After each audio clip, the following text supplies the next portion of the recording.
días, Puerto Rico. Soy Carmen Enit Acevedo y estamos en Bonita Radio. Hoy, sábado 28 de agosto del 2021. Estamos en Bonita Radio en Esto es lo Último, en el último programa que vamos a hacer los sábados a las 11 de la mañana hasta nuevo aviso. Por lo menos por esta temporada vamos a estar fuera del aire los sábados por razón de seguir produciendo otros espacios para Bonita Radio que también son importantes desde otras voces. Yo siempre voy a estar con ustedes de lunes a viernes y obviamente cuando sea una necesidad urgente de informar y traerles información, análisis sobre todo lo que está pasando en el país en materia de lo más urgente, vamos a interrumpir nuestros días y vamos a estar con ustedes. ¿Por qué estamos hoy 28 de agosto? Insistiendo en el tema del COVID, porque murieron 19 personas, porque sigue siendo importante atender la información relacionada con lo que está pasando con el COVID, a pesar de que el gobierno de Puerto Rico se cogió el fin de semana libre y no le dio información al país de lo que está ocurriendo, más allá de las redes sociales y de lo que producimos los medios de comunicación para tener informados al país. Importante que hablemos de COVID y de cómo está el gobierno de Puerto Rico atendiendo el repunte más peligroso relacionado con la pandemia. Hay quien dice que es peor que el momento en que estábamos cuando no sabíamos nada con relación al COVID-19. Vamos a hablar sobre eso. Vamos a hablar también de cuáles son las prioridades del gobierno de Puerto Rico, que pueden ser contradictorias entre sí en términos de lo que el gobernador del 32% firmó como proyectos de ley ayer. Vamos a hablar del timing, como dirían en country. ¿Por qué el gobernador no le habla al país un viernes y lo que hace es producir comunicados de prensa diciendo cuáles son los proyectos de ley que veta?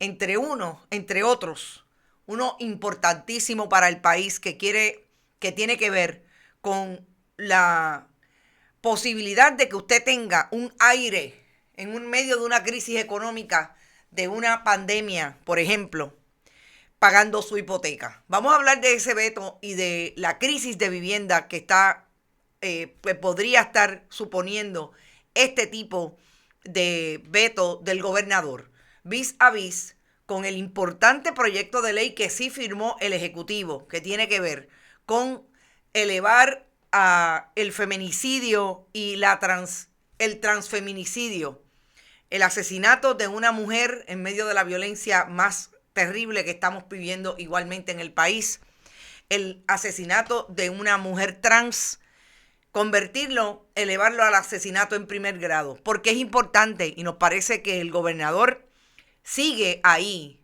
quizás uno de los pocos temas que es consecuente entre lo que dice y lo que hace. Vamos a hablar sobre eso también.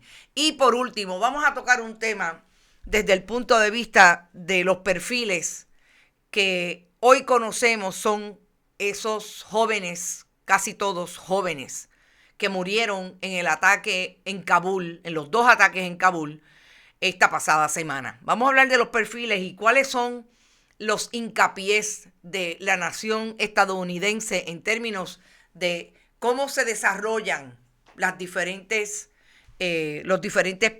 grupos demográficos allí y específicamente lo que supone que ese país solamente se eduque a nivel universitario un 4.5% de la población. Pero antes, como siempre, vamos a bonitasradio.net. Allí pueden donar a través de PayPal y tarjetas de crédito. Compartan todos nuestros contenidos. Siempre vayan a Fundación Periodismo 21 en su ATH móvil. Mucho más fácil. Por ahí también se puede donar lo que usted pueda. La Fundación Periodismo 21 recibe cheques o giros postales a nombre de la Fundación PMB 284, PO Box 19-4000, San Juan, Puerto Rico 00919-4000. Bonita-radio en Twitter, Bonita Radio en Instagram. Siempre estamos en iVoox, iTunes y Spotify, programas podcast a cualquier hora del día también puede, además de bajar el podcast, vaya a YouTube, allí están los programas con las imágenes y los videos que reproducimos para ustedes. Gracias a Buen Vecino Café, a la cooperativa Abraham Rosa y a la cooperativa de Vega Alta, ambas instituciones cooperativistas que forman el único sistema financiero puertorriqueño consolidado en 111 cooperativas, como son las cooperativas de ahorro y crédito. Ahí están Vega Alta Coop y la cooperativa Abraham Rosa. Bueno, vamos a empezar por el COVID. Ustedes saben, siempre tengo que llamar la atención de que nosotros manejamos desde hace por lo menos ya 3 semanas las estadísticas que brinda la Coalición de Salud COSACO sobre el COVID, vis a vis, y siempre confrontamos con lo que trae el Departamento de Salud. Siempre encuentro la misma diferencia en términos de los informes, el informe de casos únicos, y la diferencia está en el total de confirmados al día de ayer, al día de hoy realmente 28, versus lo que trae el Departamento de Salud. 551 casos confirmados, no duplicados, siempre hacen la salvedad con relación a pruebas moleculares. Total de casos probables antígenos adicionales, no duplicados, 273. El total de muertes sí coincide, obviamente tendría que coincidir porque es lo que reportan no solamente en los hospitales, cualquier otra manera en que el sistema de rastreo pueda atender a las muertes, y obviamente esto llega hasta el Instituto de Ciencias Forenses. 19 personas muertas. Específicamente, ¿qué dice el Departamento de Salud hoy? Ellos ubican en 382 los confirmados, 303 los probables. Fíjense que tienen una diferencia con el informe de COSACO, una diferencia sustancial en términos de los confirmados. COSACO reporta por lo menos 28 menos en el renglón de los probables. Las defunciones igual, como hablamos, 19. Los hospitalizados adultos, gente, 460, de los cuales 113 están en unidades de intensivo. Los hospitalizados pediátricos, 31. Están bajando los hospitalizados pediátricos, llegaron a estar en 50, pero insistimos, todavía esa distribución nos dice que estamos en un repunte súper peligroso. Veamos la distribución de los casos positivos por región.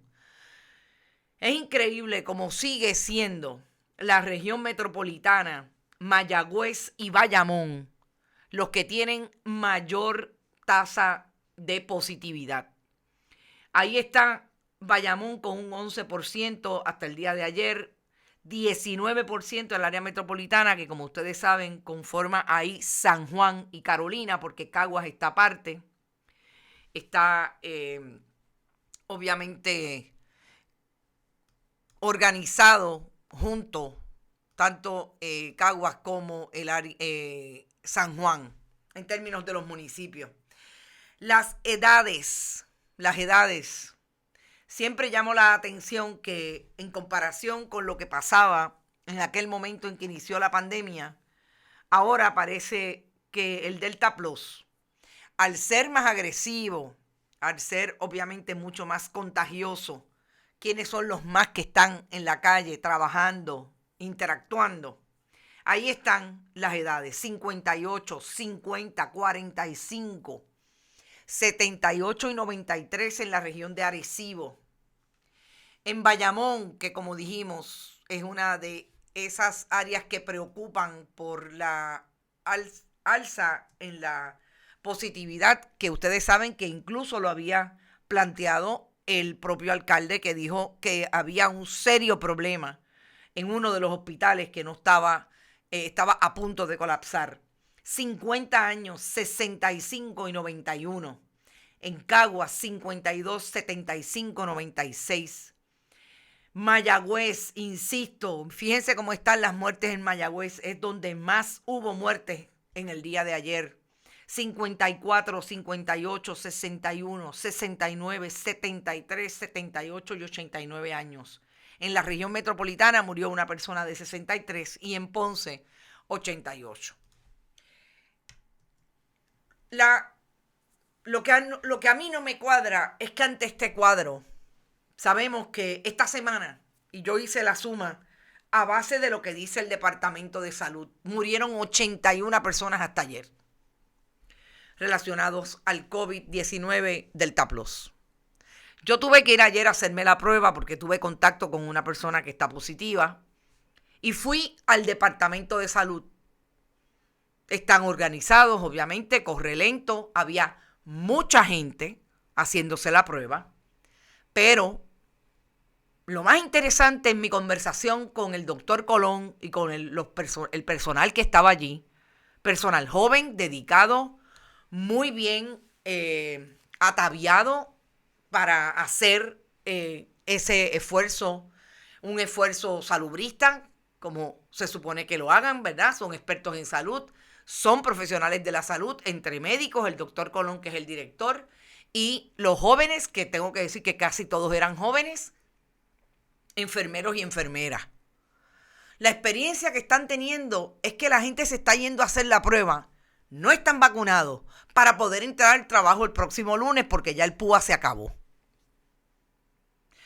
Que casi todo lo que entra allí a esa fila son personas que no están vacunadas, que el trabajo les exige que entren con una prueba semanalmente y van al Departamento de Salud a hacerse la prueba, mientras el propio Departamento de Salud a 500 pies de donde está esa área en San Juan, el centro médico, tienen incluso enfermeros y enfermeras allí en las instalaciones del centro médico que no están vacunados. Mientras están llegando allí los críticos que no están vacunados y están positivos al COVID. Cuando yo le planteé al doctor Colón allí, en una conversación, yo en mi carro, obviamente en un servicarro, están muy bien organizados, muy bien organizados. Yo le decía, ¿cómo es posible que un enfermero o una enfermera ya, el Departamento de Salud, no los haya obligado, incluso al personal médico, a vacunarse? ¿Cómo es posible que nosotros estemos recibiendo supuestamente una persona que llega al área de centro médico a atenderse por una crisis? Recordemos, hay dos tipos de perfiles en la sala de trauma o en la sala de emergencia, sobre todo en trauma, de perfil de personas que llegan allí al centro médico. Personas que confían plenamente en los servicios del centro médico en medio de una emergencia. Tienen un accidente, etcétera, etcétera. Pero también las personas de escasos recursos y además las personas que independientemente de sus recursos van a un hospital privado, como fue la experiencia de una colega periodista hace poco, y el hospital privado los envía a centro médico porque allí es donde están los especialistas. Y ustedes me quieren decir a mí que en medio de esta crisis hay médicos en el centro médico que no se quieren vacunar. En cualquier hospital de Puerto Rico, un enfermero o una enfermera. Y el Estado todavía en medio de un asunto de salud pública no está obligando a esta gente a que tienen que estar vacunados. Yo siempre he planteado que me parece que la distinción que hizo el gobernador del 32%, Pedro Pierluisi, en esa orden ejecutiva fue para lamberle el ojo a los fundamentalistas religiosos por esa exención de que si usted tiene una declaración jurada que dice que usted es un religioso sincero, todavía yo no sé qué quiere decir eso. Usted tiene la posibilidad de no vacunarse y puede seguir por ahí cambiando por su respeto, a pesar de que el gobierno insiste, de que la vacunación es vital para detener esta pandemia en esta crisis en que estamos de repunte Delta Plus. Murieron 2 enfermeros, 3 enfermeros esta semana y 2 de ellos eran esposos. Una enfermera de 54 años y su esposo de 55. Y como yo a cada quien que no se quiere vacunar le pregunto, yo tengo que decir que yo conozco personas que trabajaron en el sistema de salud que se cuestionaron la vacunación estrictamente por lo que le dijo el pastor en la iglesia pentecostal. Gente, eso nadie me lo contó, yo lo he escuchado. Y yo estoy casi segura que esos 2 enfermeros, pareja que murieron porque, no se vacunaron porque el pastor le dijo que no se vacunaran. Entonces, ¿de qué estamos hablando? Realmente, al planteamiento de que es inconstitucional porque nadie me puede obligar a mí a hacer lo que yo tengo que hacer con relación a si me vacuno o no. ¿Cuál es la parte que no entienden en ese argumento de que estamos en un asunto de salud pública, en una emergencia de salud pública? No es Puerto Rico nada más, no es el archipiélago, es el mundo entero. Y a los cristianos o a los fundamentalistas religiosos que abrazan el cristianismo, que argumentan el asunto de que es una obligación, que les están imponiendo algo.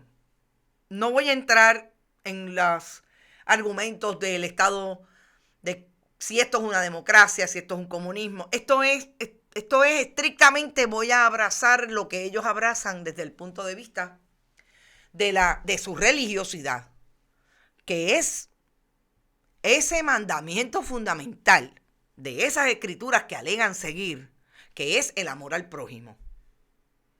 ¿Desde qué individualidad están ustedes hablando cuando hablan de que alguien los quiere obligar? Porque la ciencia, toda la teoría establece claramente que si usted no se vacuna, lo que está haciendo es provocando o podría provocar lo que en efecto ustedes se contradicen cuando establecen que ustedes sí quieren al prójimo, independientemente de quién sea el prójimo. Eso es lo que hablamos de la humanidad, eso es lo que hablamos de respetar, sobre todo en un momento de crisis, que lo que yo estoy haciendo individualmente está afectando al otro o a la otra.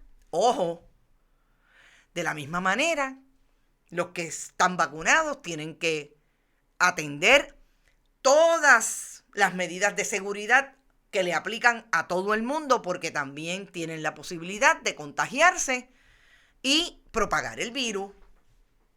¿Y dónde está la responsabilidad de este que no se quiere vacunar ni siquiera? Ni siquiera planteando que voy a comparecer o no voy a comparecer al hospital el día que me infecte.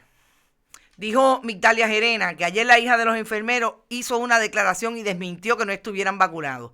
Interesante, Migdalia, gracias por compartir eso.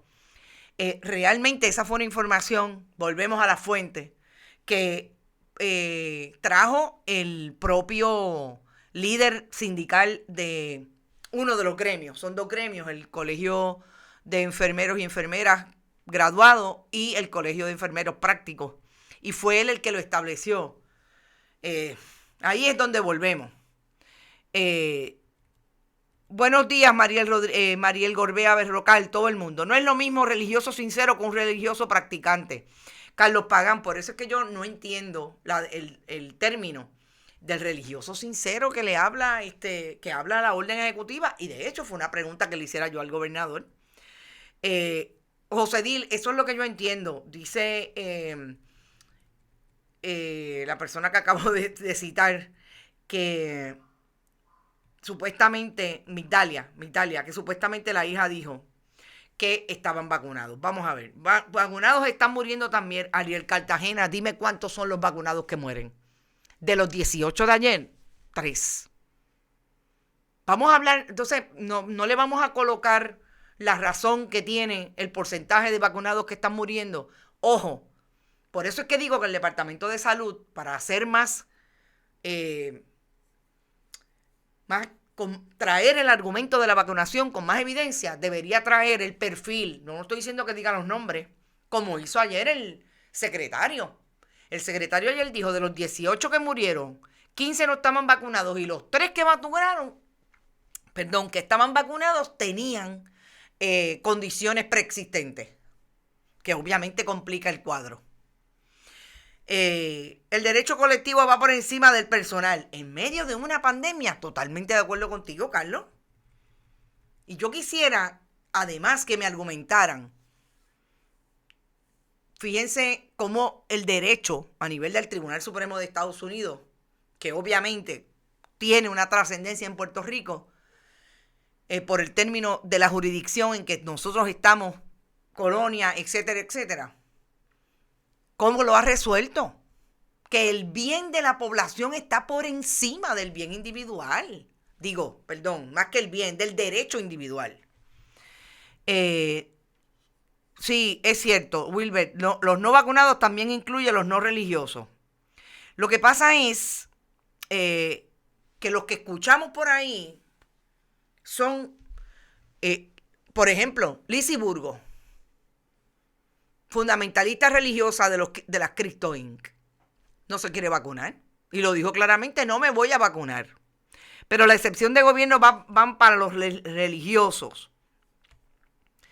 Claro, es cierto, es para los religiosos. Ahí volvemos, Manzano. Ahí es donde sigo en el asunto de no entender cómo es que se quieren congraciar. Yo entiendo por qué. Porque alegan que ahí están los votos. Congraciar con ese grupo y estamos donde estamos. Nidia Cabrera comenta, mi humilde opinión es que la vacuna no es la panacea. Ya se sabe que los vacunados también contagian y se pueden contagiar. ¿Para qué obligar entonces? También existen alternativas a las vacunas sobre lo cual apenas se habla. También hay fake science. Los no vacunados compiten por la cual contagia más. Nidia, yo creo que a tu planteamiento, y gracias por tu comentario, lo único que tengo que decirte es que hay suficiente información basura en las redes. A mí me envían todos los días. Y yo lo único que pido es que la cuestionen. Busca quiénes están hablando. Yo sé que hay médicos que están en contra de la vacunación. Yo quisiera que alguien me explicara cómo llegaron ahí, sobre todo cuando hay tanta información de fuentes fidedignas, y podríamos estar aquí repasando, que plantean dónde está la posibilidad que usted tenga un COVID crítico, con síntomas críticos, si está vacunado versus no estar vacunado. Ahí está la evidencia. Insistir en lo mismo, seguir saliendo para convencerse porque asumieron la teoría de conspiración, asumieron la teoría del fake science, como tú dices. Estoy de acuerdo, en todos lados hay fake. Lo que se promueve hoy, y yo quisiera que tú me dijeras si viste la postura de las 4 personas que llevaron a un canal a contrarrestar la posición de médicos que favorecen la ciencia y la vacunación. Dime quién trajo información allí fidedigna. Ninguno de los 4. Y entonces, hay diferencias entre vacunados y no vacunados con respecto a severidad de síntomas y hospitalizaciones. Exacto. La vacunación protege. También hay médicos por ética en COVID muy buenos. Volvemos, Nidia. Yo insisto en atender la información y en ser crítico. Si no se vacunan, no vayan al hospital, dice Iris Santana. La obsesión contra la vacuna es tal que usan la religión para manipular. Ninguno de esos profetas ha dicho dónde en su Biblia dice algo parecido. Solo buscan los votos de los fanáticos. Y entonces, yo insisto, el asunto de los enfermeros, de aquellos que están atendiendo en los hospitales, no lo puedo entender. Quiero que sepan que ayer, durante mi travesía, 4 horas estuve en la fila de Servicarro para hacerme la prueba, con toda la intención. Fue un ejercicio periodístico interesante, porque no es lo mismo que a usted le digan a estar allí y ver lo que estábamos viendo allí. Llegaron enfermeras y enfermeros del centro médico. O sea, hay un esfuerzo legítimo de la gente de saber y de mucha gente dónde está parado con relación al COVID, sobre todo si son profesionales de la salud. Miren, esta es la imagen en Estados Unidos y Puerto Rico. Fíjense cómo está ese país lleno de COVID. Y sabemos que Estados Unidos es uno de los países que tiene más teóricos de la conspiración con relación a la vacuna. Fíjese cómo está Puerto Rico. La imagen de Puerto Rico es increíble. Ahí estamos. Y esto es lo que yo quisiera que siguiéramos atendiendo desde la información. Y nos vamos a otro tema. Y vámonos. Yo quiero enseñar esta foto porque me parece que es importante traer esta foto cuando el gobernador no sale a decir nada con relación al COVID. Cuando tenemos a un gobernador que dice que los puertorriqueños no están haciendo lo que tienen que hacer para protegerse del COVID, los residentes del país. Estas son las imágenes que repite el gobernador en público en una actividad multitudinaria.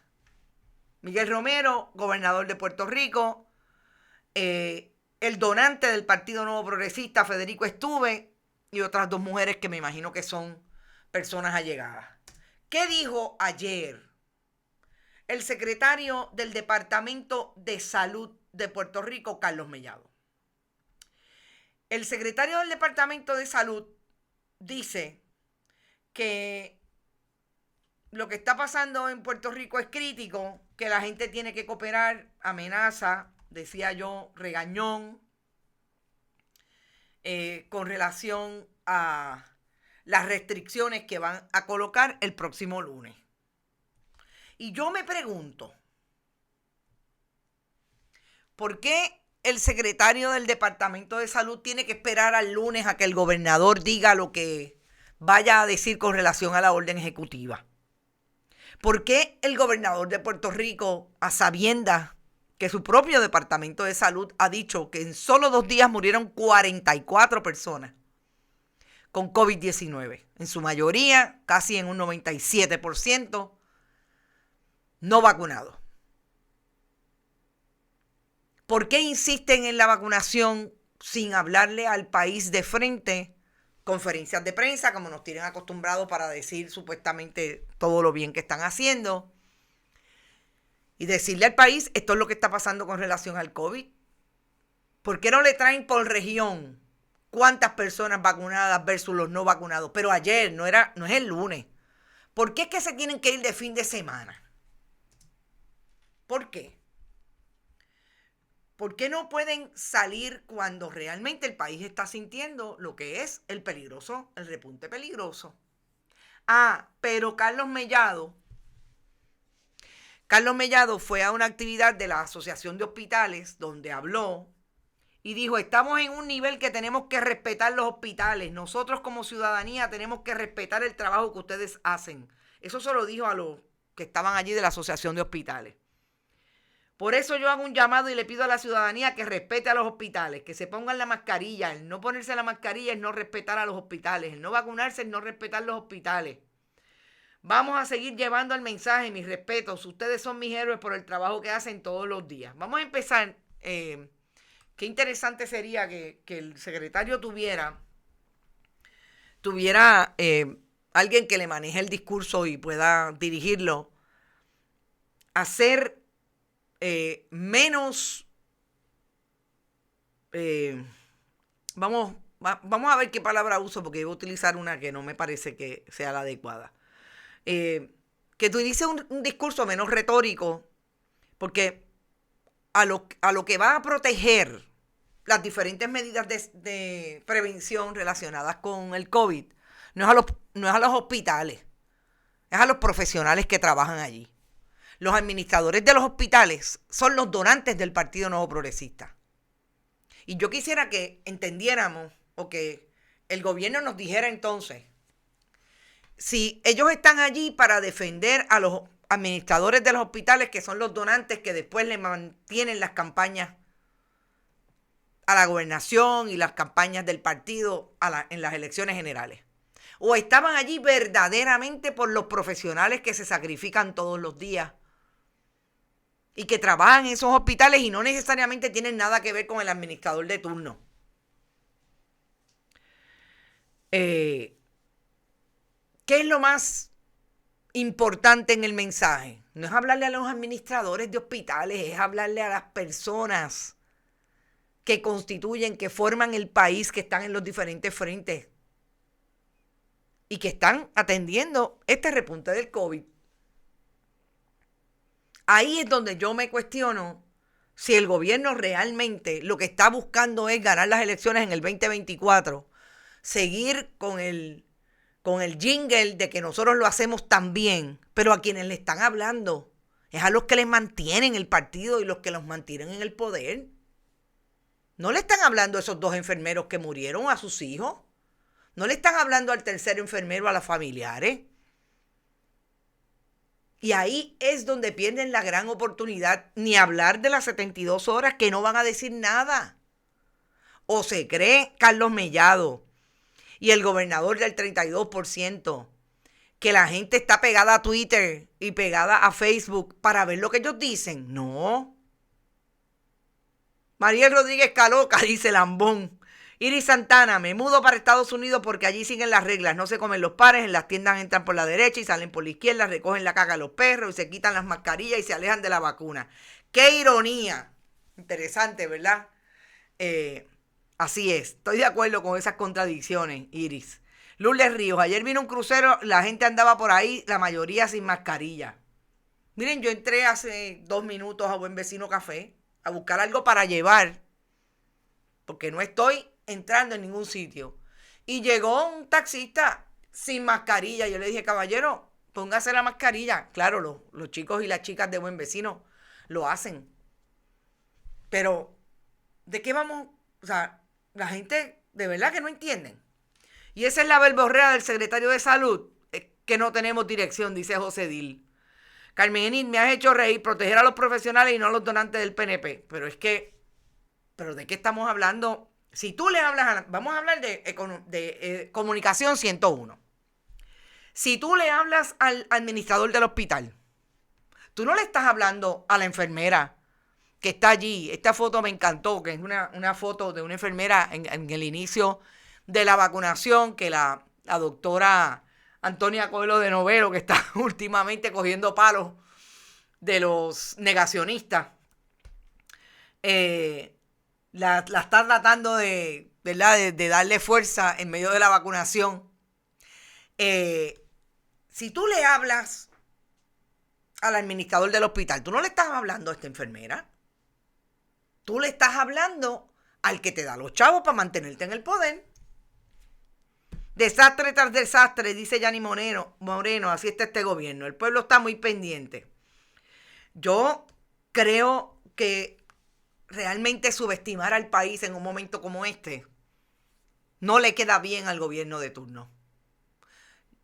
Yo tengo fe en el país a pesar de que todavía tenemos definitivamente personas que están en el oscurantismo del fundamentalismo de la derecha, de la izquierda, de la religión, sobre todo el fundamentalismo religioso.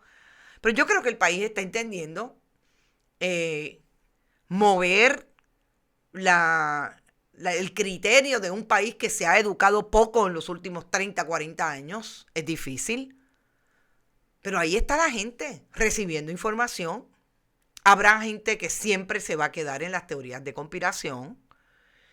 Hablaba yo con un amigo hace poco que tiene mucho que ver con el quedarse desde el protagonismo de que yo tengo la razón, por un lado, desde una imagen o un sentido narciso hasta cierto punto de procurar lo que los nuevos medios y estos medios y herramientas de comunicación que usted domina porque usted es el protagonista, etcétera, te postulan todo el tiempo.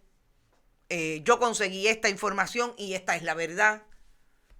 Yo creo que los conspiracionistas padecen de eso, ¿verdad? Y se asumen ahí. No hay conversación posible. Yo creo que es bien difícil convencerlos de lo contrario. Pero hay gente que legítimamente tienen una preocupación con relación a la vacuna por la historicidad relacionada con las vacunas, en los experimentos que ha hecho la ciencia con poblaciones, Puerto Rico no es la excepción, etcétera. Pero cuando usted le trae la información se mueven. Ahora hay unos que, miren, es posible que los perdamos para siempre. Y de ahí hay fuego y no es en el 23, dice Carlos Pérez. Este gobierno está a la deriva, José Rodríguez. Pipo de Playita, no lo dudo que esté en Fajardo. Eres un faro de razón y luz, gracias mil. No te entiendo, William Ríos. No me digas eso, que yo lo que quiero es conversar, lo que quiero es traer información. Lo que quiero es sobre todo que tengamos la capacidad de serenamente atender este asunto que realmente se nos va la vida en este momento. Dos temas importantes que no quiero dejar de discutir con ustedes, y una es el asunto de la crisis, lo que puede provocar una crisis de vivienda en Puerto Rico. Nosotros son tres temas realmente, porque yo creo que el tema lo voy a vincular aquí, el tema del veto de este proyecto de vivienda, que lo que iba a establecer era la posibilidad de que cuando usted tuviera un problema para pagar su hipoteca, pudiera haber hasta cierto punto 90 días de gracia, de moratoria, para que usted no tuviera ante sí un problema de desahucio, no se enfrentara a un problema de desahucio. El proyecto sustitutivo de la Cámara 429 y 488 fueron vetados por el gobernador. Se conocía como la Ley de Protección a la Vivienda durante Emergencia. Importante. No lo tengo de frente, pero hay que ver cómo votó el Partido Nuevo Progresista en esto. Mire, bien fácil, bien sencillo lo que significaba este proyecto. Lo que significaba este proyecto es que el país, o sea, las personas que tuvieran en crisis, en momentos de crisis, un problema para pagar la hipoteca, iba a tener la posibilidad de tener hasta 90 días antes de que el banco pudiera provocar el desahucio porque usted fue moroso al pagar. Contextualizar la emergencia, usted tiene un problema económico, no puede pagar la hipoteca, ese es su techo. Que hayan por lo menos esos 90 días para tratar de manejar la situación. ¿Qué dijo el gobernador? Y esto es lo que yo creo es importante. El gobernador de Puerto Rico dijo: este proyecto altera de forma irrazonable los derechos de los acreedores hipotecarios a hacer efectivos sus créditos y pudiera ser interpretada como una medida confiscatoria por menoscabar obligaciones contractuales. El gobernador del 32% se lleva sin ninguna sensibilidad, sin ningún contexto, el asunto técnico que él atiende muy bien como buen abogado corporativo que ha sido siempre. Esto no es un problema de yo sentarme con la mujer, con los 3 hijos, con el papá, con los 4 hijos, con la pareja, y tratar de negociar y que me expliquen por qué es que no han podido pagar la hipoteca. Esto es un problema de obligaciones contractuales. así mirado fríamente. A mí no me importa lo que ha pasado aquí. A mí no me importa que haya una pandemia y esta gente lleva 1 año y medio sin trabajar o trabajando, pero a duras penas recibiendo el PUA. No, a mí no me importa nada. Yo me voy a escribir al capitalismo salvaje, que no tiene de frente ni atiende las necesidades del ser humano. Lo que va a atender es la necesidad del capital de seguir haciendo más dinero. Este gobernador no le importa el pueblo, dice la doctora Minerva Quiñones. Pipo es amigo de los bancos. Yo creo que está bien claro que el gobernador contestó como todo un tecnócrata, como todo un abogado del banco que te envía una carta y te dice tienes 30 días para salir o si no te meto los marshals, los alguaciles y todo lo que esté adentro es mío, le pongo un candado y se acabó.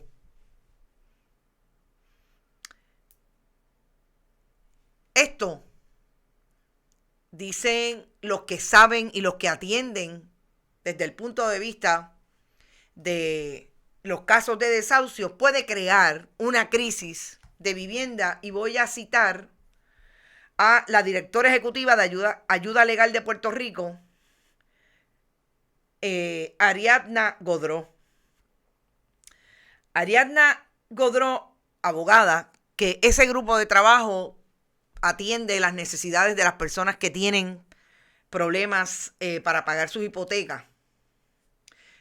A pesar de su loable intención, este proyecto altera de forma irrazonable, eso es lo que dijo el gobernador. Rechazamos la acción del gobernador haciendo expresiones de una línea sin mencionar a las familias que siguen viviendo en toldos azules, a las familias del sur, a las familias que han perdido su casa.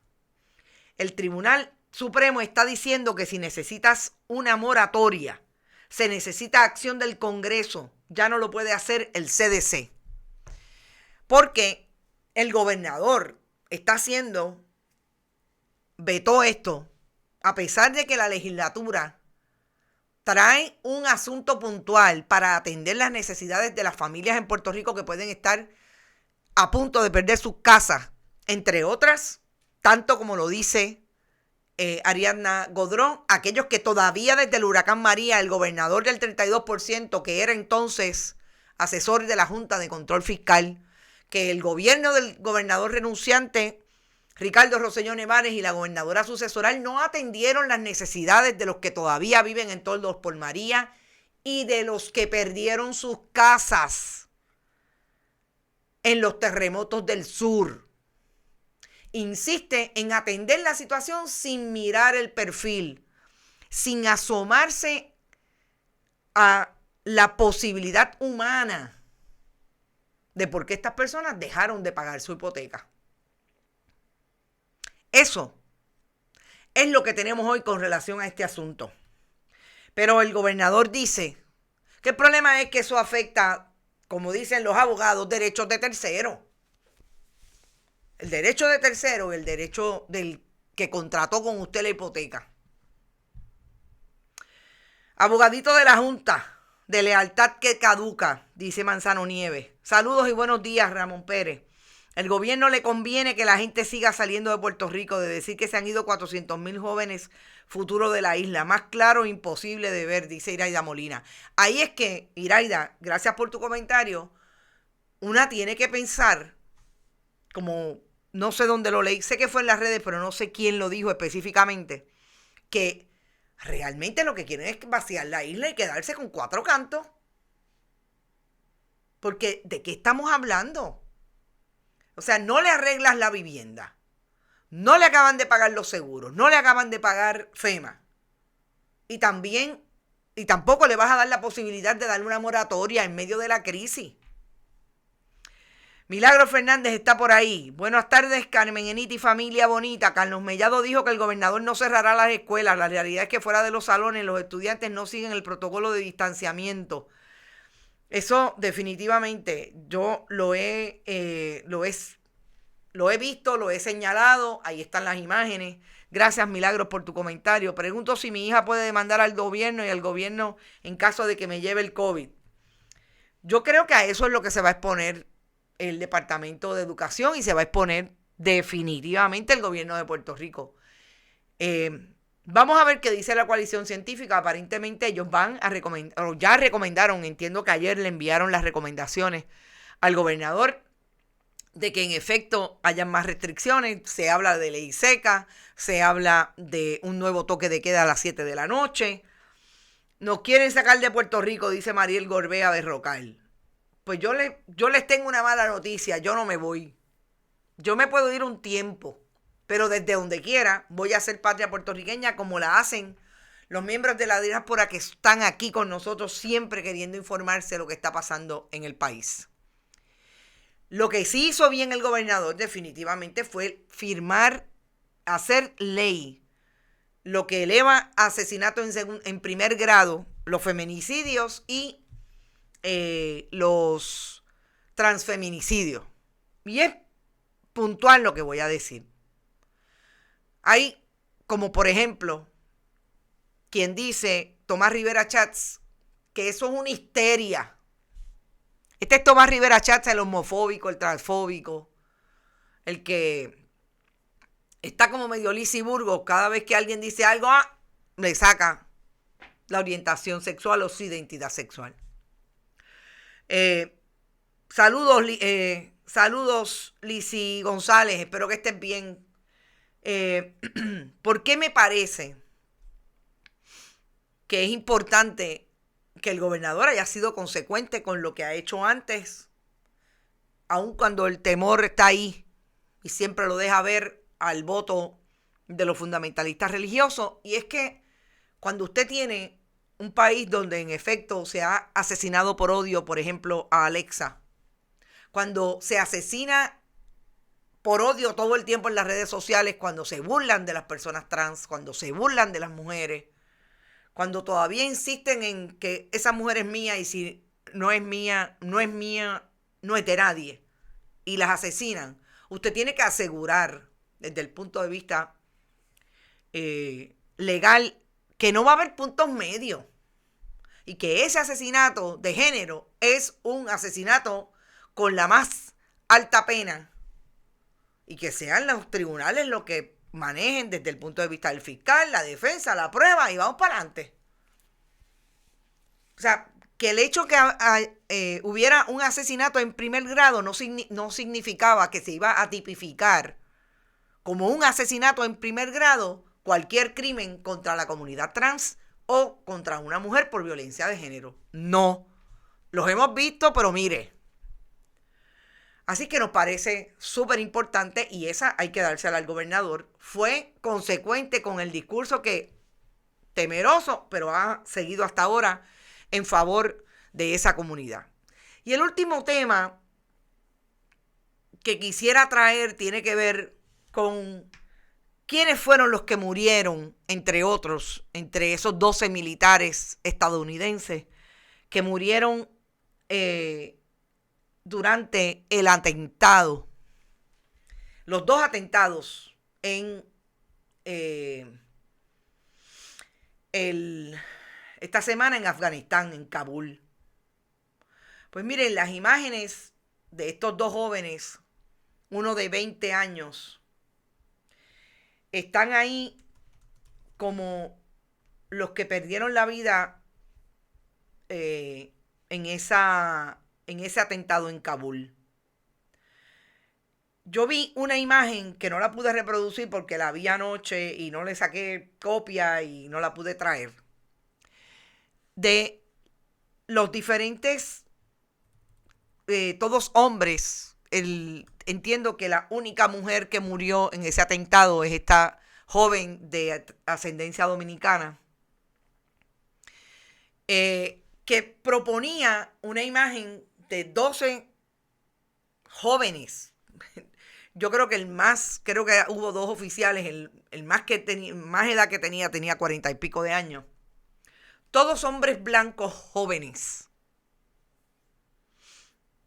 Y eso me da a mí una idea de quiénes son los que llegan a las Fuerzas Armadas en Estados Unidos, y además de solamente la imagen, también diferentes lecturas que he hecho con relación a ese tema.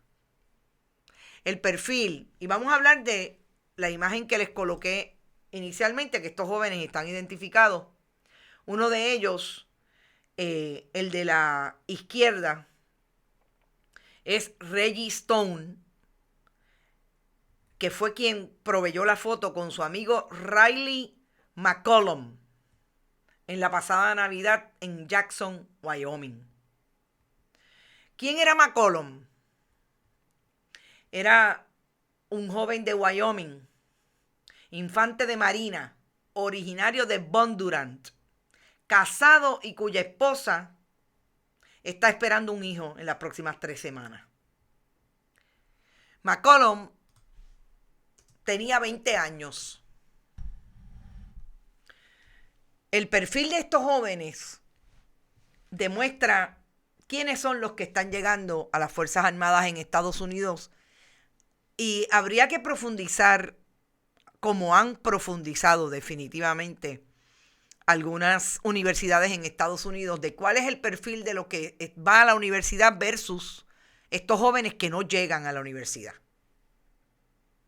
Estamos hablando de hombres blancos pobres. Estamos hablando de hispanos cuyas limitaciones para estudiar se reducen a que un colegio privado, una universidad privada de primera en Estados Unidos, lo menos que cuesta son $60,000 al año para estudiar. Que un colegio, no una universidad del Estado, una universidad del Estado puede llegar a $26,000, $27,000. Y como dice Manzano Nieves, ¿quién llega a las Fuerzas Armadas? Gente buscando el GI Bill, seguro médico y un buen préstamo para comprar una casa, para estudiar. Porque de otra manera no pueden acceder al estudio y quieren estudiar. Hispanos que sabemos de qué manera están viviendo los hispanos en Estados Unidos cuando abrazan, unos sí y otros no, el vivir en un país, no solamente que los discrimina, sino que ese discrimen está atado a la posibilidad o imposibilidad de acceder al estudio y a una mejor calidad de vida. Entonces ahí es que una se cuestiona.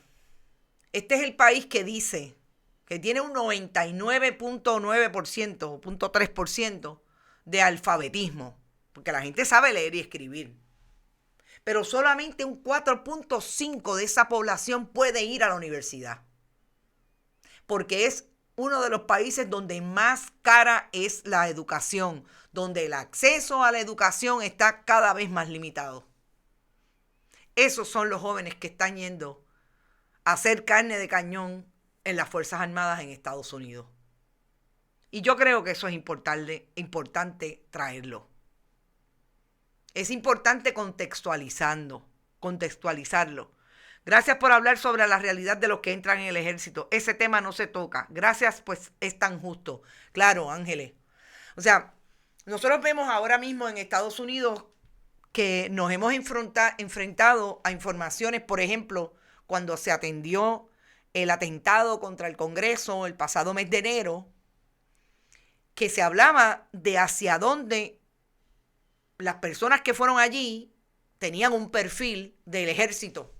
Perfil de ser, una de las que murió era una militar de la Fuerza Aérea.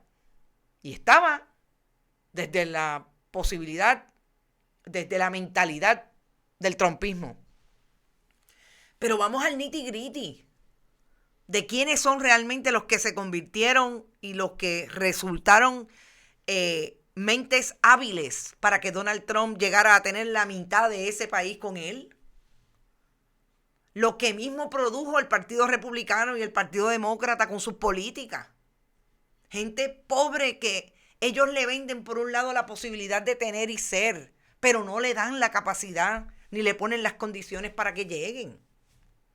Sobre todo para que puedan manejar desde el punto de vista de pensamiento crítico y poder discernir lo que por un lado me impulsan y por el otro lo que logro o lo que no logro.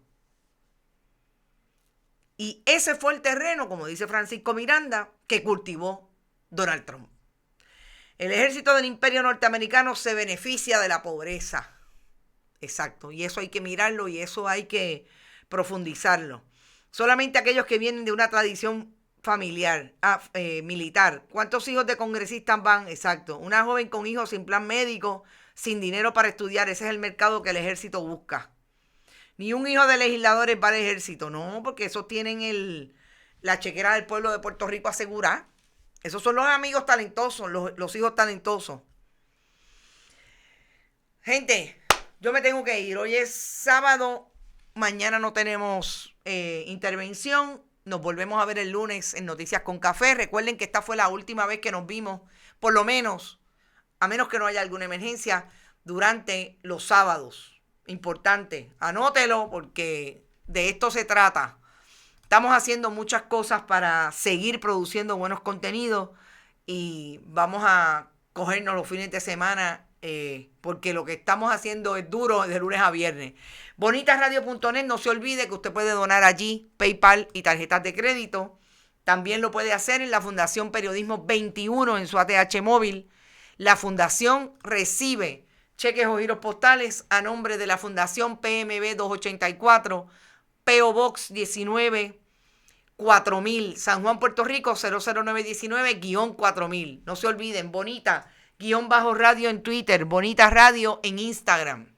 Siempre estamos en YouTube, en iVoox, iTunes y Spotify. Podcast, se lo pone al oído y sigue por ahí para abajo, incluso trabaja. Recuerde que estamos auspiciados por Buen Vecino Café, la cooperativa de Vega Alta y la cooperativa Abraham Rosa.